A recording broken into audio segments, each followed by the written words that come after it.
જૂનાગઢ જિલ્લાના નાયબ પોલીસ અધિક્ષક શ્રી રાજેન્દ્રસિંહ ચુડાસમા સાહેબ તેમજ ગીર સોમનાથ જિલ્લાના નાયબ પોલીસ અધિક્ષક શ્રી જયદીપસિંહ જાડેજા સાહેબની સૂચનાથી ગીર સોમનાથ જિલ્લા એસઓજી શાખાના incharge police sub inspector Shri Dilipsinh M Kagda, police sub inspector R.H. સુવા અને ઓસોજી બ્રાન્ચના અનિરુદ્ધસિંહ, જસવંતસિંહ, વિપુલભાઈ,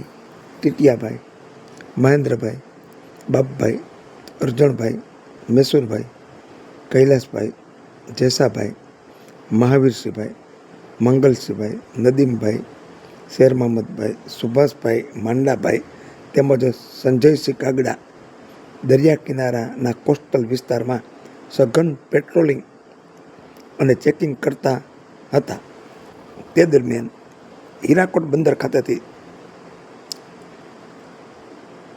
શક્કરપીરની મહેરબાની, અલી મદદ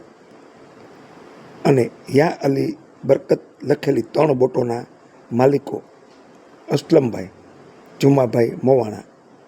દિલશાદભાઈ અયુબભાઈ પટોડિયા અને ફિરોજભાઈ જાફરભાઈ મોવાણા પોતાની બોટો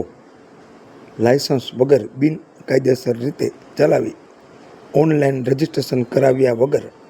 અનઅધિકૃત રીતે દરિયામાં મચ્છીમારી કરતા 3 આરોપીને પોતાની બોટો સાથે એસઓજી બ્રાન્ચે ધરપકડ કરી સોમનાથ મરીન પોલીસ સ્ટેશનમાં ગુનો દાખલ કરેલ છે. જે દર્શક મિત્રોએ સુપરફાસ્ટ ચેનલને સબસ્ક્રાઈબર નથી કરી તેમને સબસ્ક્રાઈબર કરી લેવી.